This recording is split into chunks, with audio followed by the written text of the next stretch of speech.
Hello, beautiful people. It's Steph here, and I'm just doing my monthly Q&A live. For those of you who already know the drill, I'm just here to help aspiring lawyers, aspiring solicitors get as far as they can in the application process by answering any and every query that you might have. So, people who are watching the live, please drop your address questions into the chat.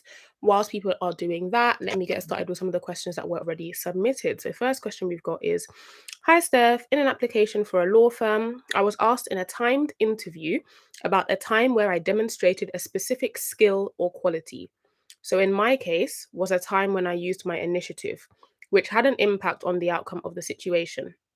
I genuinely could not think of an appropriate moment when I used my initiative that impacted an outcome of a situation and messed it up. How would you go about answering such questions about skills that you have not been able to demonstrate? So, I think there's two parts to this question. First of all, it's knowing what example is best to use for particular skills. But I think the second part of the question that is really, really key is just knowing what general example or what general structure, sorry, to use when you are answering these type of skill questions. So, when you are answering these kind of school questions where they say demonstrate a time, first thing you need to do is follow either the star or the car approach. Now, I don't really think there's a difference between which one you use. Personally, even though the words are different, I think they pretty much mean the same thing. But I personally have always used the car one. So that's one I'm going to go through for today. If you're familiar with star, not a problem at all. Use that one. It works equally well. So, car, first thing is context. Now, for this context, you need to understand that the person who is interviewing you probably, or even if they have, just assume that they haven't done the particular thing you're talking about. So give them enough context so that they won't have to really ask you any questions. However, remember the context is not the bulk of your answer. The bulk of your answer is actually the actions that you took and then the results that came from it. That's the bulk of your answer. But still give enough context if you can. Once you've done that, what's next? We've got A. So A is the action. Now your actions need to be quantifiable. They also need to be measurable. They also need to be specific. So you need to be able to say something like, if we're using initiative as an example, I actually remember doing a question like this. I think it was for Hogan Lovells. This was a written application, but I'm pretty sure we had something along the lines of tell me about a time where you demonstrated initiative. And I used the example of when I was a personal shopper at Tesco, there was a particular day where the conveyor belt that I used to work on broke down, and it broke down for like a good 40, 50 minutes or something like. So it was quite a substantial period of time, considering that my shift, for example, is only 8 hours and we have an hour break. So it's only really 7 hours, right? So if the machine that you need to use is broken for an hour, that's a big part of your shift. So I used my initiative because the way that particular warehouse worked was that we actually had 4 different zones and it was only the machinery in my zone that wasn't working. So I kind of said, look, well, some of the other zones are actually understaffed at the moment. So they weren't really going to finish their targets anyway. So why don't we go over there, help them so they can finish their targets a little bit earlier? When everyone finishes in that zone, hopefully our machinery will be fixed, and then everyone can come over to our zone and we can finish in our zone too. And again, we can finish ahead of time. So that was me taking my initiative. Now, obviously, I actually had an example that I could use. So that's slightly different. If you feel like you don't particularly have an example, and I would question that because I do think everyone has an example of something, but it's more just about trying to recognize where you can draw examples from. If you don't really think you have an example, though, you can actually just be honest. And I think that's probably better than waffling, if I'm being honest. I know some people will say, oh, just try and make up an answer. But the thing is, if you just waffle for 5 minutes on something that doesn't really make much sense and doesn't answer the question specifically, you're not going to do any better than if you just open and be honest and just say, do you know what? Off the top of my head, my mind has gone blank or something like that. Just something honest so that people understand where you're coming from. They might reframe the question, they might try to give you a little bit more support so that you can think of better examples, that sort of thing. So I think honesty is just always the best policy in that particular scenario.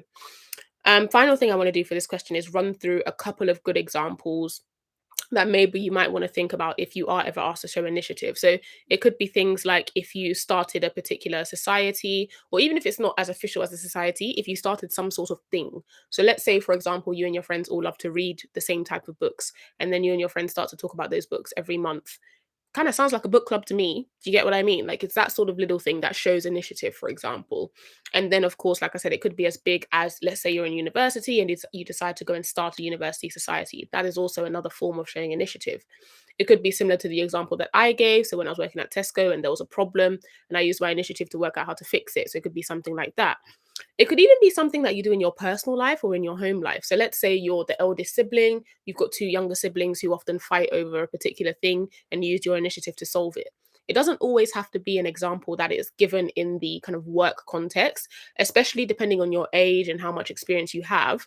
If this is the first kind of internship or the first job you're applying for, no one is realistically expecting you to be able to say, oh, yeah, when I worked at Travers, I did this, because you haven't worked at Travers. Does that make sense? So you need to be able to draw on the experiences that you have already had and use those examples instead.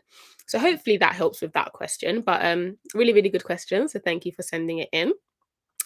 Another question we had earlier. So again, it's a bit of a long one, but we've got, hey, I hope you're well. I was wondering if you could give me some advice from graduate recruitment interviews. I've gotten through to the second stage of the TC application, which is something I have never achieved. So, oh, and then there's a bit more. It says, in terms of recruitments, one of the members said that they expect you to have a genuine passion for the type of work and supplement it with values and culture. Another partner who attended also mentioned enthusiasm and willingness to learn as skills that you should be able to demonstrate. So I think first things first, when you get through to, you know, ACs or assessment centers for the first time, I think that can actually sometimes be quite overwhelming because obviously you've probably faced some rejection before in the sense that you have submitted some written applications and they just haven't gone that well. So when you first kind of get accepted, you're kind of like, oh, and it's a bit overwhelming. So I think do just remember that you have worked really, really hard to get there. Congratulate yourself. Remember that you are actually really, really good because that's why you were offered a place on the AC, and kind of have that mindset going from the offset to just know that you do deserve to be there and you are not kind of bad or you won't be bad at anything. That's the first thing I would say. Second thing I would say is, if I'm looking at the question again, we've got general advice about graduate recruitment interviews. Now, I have actually done a video about this on my channel, but the main general advice I would give is two things. First of all, you already, if you're getting through to interview stage, have done some research about this particular firm because you would have done research about the firm to write your written application, right? So go back to that research because I'm assuming this is not the only firm you've applied to. I'm assuming you have applied to a couple of different firms. So things can get a bit foggy and messed up in your head. It's not a problem. Reread your application and go back over all of whatever initial research you did for that particular application. That's your first step. Your second step now is a little bit more targeted because obviously now you're actually going to be interviewed, right? So your second step, and this is what I personally would do and have done, is I would go on the graduate recruitment website and I would check what are the values or the competencies that they say they value the most. I say that because every single lawyer needs to be resilient. We all do teamwork, we all communicate, etc., etc. But different firms will place greater emphasis on different things. So it's really, really important that you go and check what that firm places emphasis on. Reason being, that's likely the question you're going to get when it comes to the competency question. So not every firm is going to ask about initiative, right? Because not every firm is going to place a great emphasis on that. But if this is a firm that says, yeah, they care about problem solving, they care about initiative, they care about creativity, that's probably going to be what your question is on. So it does really help you kind of preempt what questions might come up if you have a really good understanding of what the core values are and what their core competencies are. Research wise, I don't really think you need to do much more than that. The other thing you could potentially do, but this just depends on A, how comfortable you are, and B, who you have in your network. But you could also just reach out to someone who you know who works at that firm. Now, be very careful with this because people can't necessarily have an unfair advantage in the sense that you can't just go and ask someone, hey, what are the questions they will ask me? And then they will give you the answers, right? Because that's technically not fair. It's technically not allowed. And everyone should technically have an equal playing field.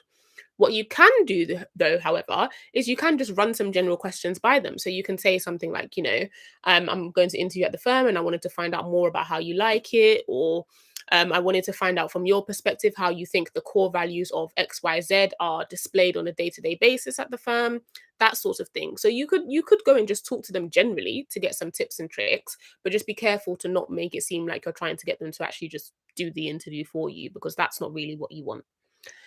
Then the final thing that I think you should do, and this is not really related to research, but it's more just interview skills in general, especially if it's your first time that you've gotten through to interview, practice, practice, practice. Interviews are so strange because you're not talking to your friend, right? When you're ordinarily talking to your friend, you laugh, you joke, you might touch someone's shoulder. It's all fine, it's all banter because you know each other. You and an interviewer, it's not going to be the same dynamic. So it can sometimes feel a little bit awkward, but you do need to get used to that kind of environment of, I don't really know you that well, but I'm here to tell you a lot about myself.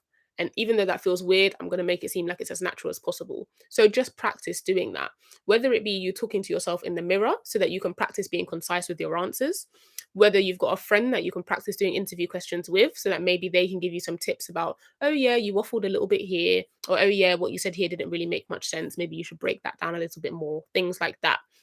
And with that, I would actually say it's normally quite helpful to do these interviews with non law people. And the reason why I say that is because we get into the habit, especially in the legal industry, of using a lot of acronyms, and all those sorts of things that are very specific to the legal industry. But you have to remember that the people who are interviewing you, especially if it's graduate recruitment, they might not actually have a background in law. Yes, they work in a law firm, but they don't know all of the acronyms in that sort of sense. So you do need to make sure that you are answering the questions on a level that everyone generically can understand, not just someone who has a background in law. So in that sense, it can be quite helpful to actually do these practice sessions with a friend who's not in law, just so that they can also say, yeah, I did understand this. That's a good answer. Actually, I didn't really understand this. Maybe you need to break that down a little bit. So I hope that helps. I've got a question in the chat. So we've got, hi, Steph, how can I ensure that I ace each stage of the application process? How can you ensure that you ace each stage? I think make sure you proofread because they are very, very, very, very big on attention to detail. That's probably one of their biggest skill areas. In terms of the first stage, cover letter, I think make sure that you structure it quite well. So your general structure should be why law, why the firm, why you, with your why the firm being the biggest part. So if I'm thinking about percentage wise, or maybe how much of a page you should probably take up, if we're saying it's about a page and a half in total, you're probably going to have your why law being about a paragraph, paragraph and a half, why the firm being about 2 to 3 paragraphs, and then why you being 2 paragraphs, something along those lines. So you want to split it up in that kind of way. Once you get past that stage, I believe the next stage is a video interview, but I can't remember if it's changed or not. But let's say it's a video interview that comes up next. This is again something that you want to practice. Why? Talking to a webcam at eye level, such a strange experience if you've not done it many times before. Even if you've done it once before, it can just feel very weird. I've been talking to webcams for about 2 years weekly now, and I still feel a bit strange sometimes. So it is something that, you do need to get your head around because they will be looking at all of those things. How natural do you look on the screen? That sort of thing. Having said that, I don't actually think my video interview was that great, but I mean, apparently it was okay. So there is that to bear in mind. And I think people do give the benefit of the doubt if you are just very nervous or something like that. I don't think that necessarily is the worst thing to happen. But I think if you can try to be a bit relaxed and a bit natural, that is very, very helpful. After that, you've got your face to face interview. So everything I just said before in terms of the interview tips would apply here. I don't think there would be anything different. The only obvious difference here is that just make sure that you're tailoring it to the firm that you're applying to. So make sure you're looking at what the competencies and core values are of this particular firm. And then that's how you're going through and practicing. Um, and then Oh, okay, yeah, just seeing the second part. So for the VAC scheme, that is. So if you're doing a VAC scheme, once you're actually on the VAC scheme, that in itself is a whole kind of second interview process, isn't it? So I think it's just about remembering that. And I think one thing that I have personally seen just by being a trainee buddy, so I've been a trainee buddy, I think 4 times, I believe. Has it been 4 times? Yeah, I think it's been 4 times. And 3 out of the 4 of my VAC schemers have been offered a training contract. So I would like to think that I can give good advice and give good tips and all that sort of thing. And I've also been obviously quite close to the process because I've heard from them how they have found the process and what tips they have and all that sort of thing. So I think it is very important from what they've said to think about the VAC scheme holistically. So by that I mean, you will be given some written tasks. You will have an interview at the end with probably partners, but maybe not definitely partners. You will have a group assessment. You will have a separate written assessment. So that'll be like a timed written assessment. You will be expected to kind of go out to lunches and socialize and all that sort of thing. So there are different areas that graduate recruitment and also the partners are looking at. So I think it's important to be aware of those different areas and then make sure that you are generally good across the board as opposed to being excellent at one thing and then not that good at anything else, if that makes sense. And by that, I mean, there's no point getting like 100% on your written assessment, being able to write really well, but you don't know how to interact with people. And I'm not talking about like, oh, you have, I don't know, autism or something like that, because that's a bit different. You would have disclosed that. I'm talking about you're just generally shy and awkward and you don't make an effort to be pleasant to people. I think that's a bit different. So just making sure that you understand how to holistically across the board be good at a whole bunch of different things. How did I personally ensure I did well in each stage? I think again it started with mindset. So funnily enough, I don't even know if I've said this on YouTube before, but when I found out that I got onto the VAC scheme, I actually told one of my friends, this particular friend is not in law, so I don't really think they understood what I was saying anyway. But I told them, I was like, oh, I've got a job at this firm and it's going to be a permanent role. And I was saying that in faith. I wasn't even saying it because like I was trying to scam anyone or anything like that. I was just saying it in faith because I wanted to be able to convert that back scheme into a training contract. And for me, affirming it in that way was one of the best ways to change my mindset to ensure that I would actually be able to do that. So that's why I did that.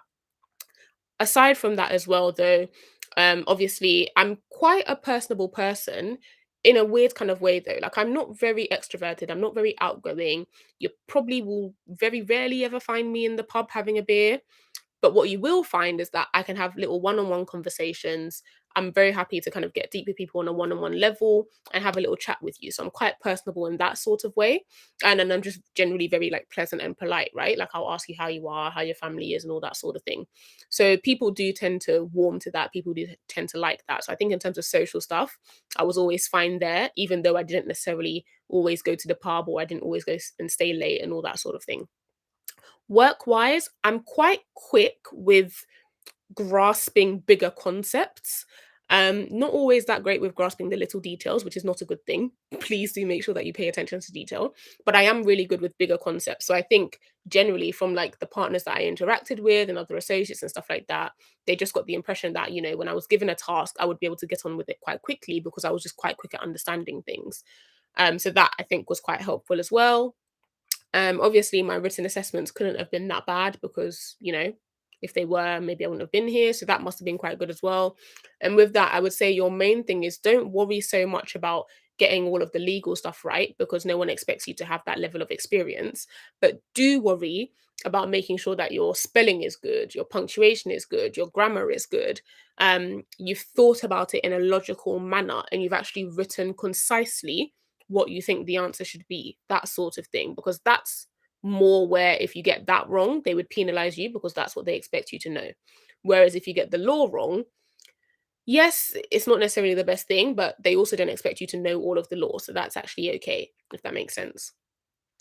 Group task, I think I have spoken a little bit about group tasks before, but one key thing that I do mention about group tasks is that within a group, everybody has different roles to play. You don't all need to be the loudmouth leader. Someone does need to be the loudmouth leader, but not everyone needs to be the loudmouth leader. That's not productive. You'll find that there might be someone who's a little bit more quiet, but is actually very intuitive, is very analytical, and thinks about things in a very cool way. You'll find that there's someone who's very organized, keeps everything to time, makes sure that things are actually done as they're meant to be. There'll be someone who is good at bringing everyone else in to make sure that there's diversity of thought and enough ideas are heard, etc., etc. So I think if you can understand what the different roles are in a group assessment and then make sure that you fit into a role accordingly, that's probably one of the best ways to actually do well with that because then you're not just all fighting to be the same type of person, if that makes sense. And then that just derails the whole task because no one's actually listening to anybody. So that's not actually helpful. So I think, yeah, generally speaking, vac scheme wise, that's how you could be, and that's how I was successful. I hope that has helped. Thank you for sending in your question. I did have another question that was sent in to me earlier on my email, so let me just open that up as well. Okay, so we've got I applied for a training contract and was very happy with my application. I also did include I had extenuating circumstances and my grades changed. Today, I was informed that my application would not be considered and they are unable to give feedback. You're welcome. My question is, how will I know what I need to do to improve on my future applications if I can't get feedback on my unsuccessful ones? Cool. So I think this one can be very, very difficult because majority of firms don't give feedback, and they do say it's because of the number of applications they receive, which, to be fair, I do actually understand. If you think about it realistically, a lot of these firms are receiving over 1,000 applications a cycle. That's quite a lot. And obviously not everybody's going to get a place. To say that you're going to write personalized feedback for every single person, there simply just isn't the manpower to do that. And there isn't yet, to the best of my knowledge, an appropriate kind of AI tool that can dish out feedback in a techie kind of way. So unfortunately, a lot of people don't get feedback, and I completely sympathize. I think that can be very annoying. I think what I personally did when I didn't get feedback or when I faced a rejection, which may be helpful here, is that I spoke to some people who had already received either TC offers or VAC scheme offers. And this was because, so for me, a lot of people obviously do VAC scheme applications in second year. Quite a few people are obviously successful. I wasn't successful in second year. I didn't get anything in second year. Did I get anything in second year? Tell a lie. I got one VAC scheme in second year. My bad. I did get one VAC scheme in second year, but I think by the time I got it, it was like later on in the year than when everyone else had got it. So I, at the time when I wasn't successful, everyone else was successful, if that makes sense. Point being, when I was in that position whereby I had friends who had been successful and I wasn't successful, I went to go and ask those friends. And I was just like, look, be frank with me. You're my mate. Can you have a look at my application? What do you think I've done wrong here? Why did I do that? They've just been through the process. They've just been successful. Fair enough, they're not like a qualified career coach or anything like that, but they could, with fresh eyes, have a look at my application and just say, actually, you could have been a bit more concise here. Or, actually, this is a very generic point. It kind of shows that you just copied it off the website. You didn't actually explain it properly in detail, that sort of thing. So I think that's probably one of your best bets, speaking to people who you are comfortable with, because obviously you're going to have to be sharing with them that, oh, yeah, this was a rejection. And obviously that doesn't really feel nice. So speak to people that you feel comfortable with and just ask them, can you review my application? What do you think? That sort of thing. I think that can be quite helpful. The other thing that you can do is actually review your application yourself. And I am actually going to put together how I personally used to review my applications myself, because I do think this is quite helpful. And again, I would caveat it by saying that, obviously I'm not HR, I'm not a careers advisor. So you can't take my word as gospel. However, I do think it is quite helpful generally to be quite evaluative. So the kind of things that I would be looking at when I was reviewing my own applications and when I was providing feedback on my own applications were, first of all, things like spelling, punctuation, and grammar. And again, it sounds like it's such a simple thing, but the number of times that you type something, you think it's perfect, it's great, you submit it, you come back to it like 2 months later, just randomly, because you randomly see it on your desktop and you're like, oh, let me just have a quick read through this. And you see the worst typo you've ever seen in your life on the second line.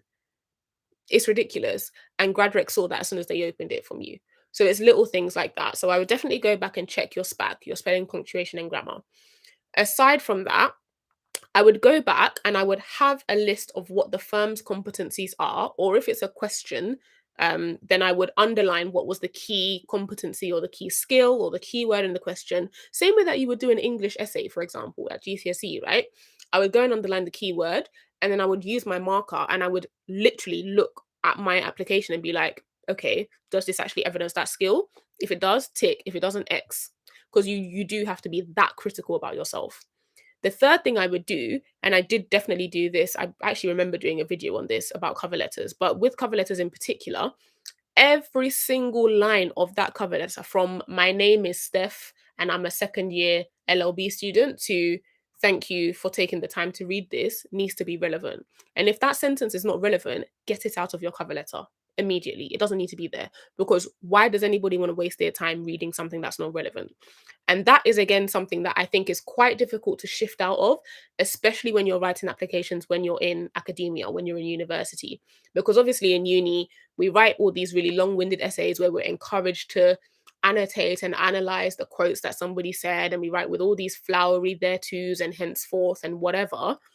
You don't need to be doing that in an application. Your application needs to be to the point, it needs to be concise, and it needs to be relevant. So I think that's actually the third thing that I did as well, and that I would encourage you to do. Hopefully, those 3 things would really help in terms of getting some feedback, because in all honesty, that's probably the type of feedback that HR would have given you anyway. I mean, what more are they gonna say other than you didn't really write concisely enough, or you didn't really answer the question, or you didn't really address the key skills in the way that they wanted them to be addressed? That's what they would say, so that's what you need to be able to do for yourself. Now, conscious of time, so I do really hope that that was helpful to everyone. If you have any more questions that you want to drop in the last 2, 3 minutes, please do make sure that you pop them in the chat.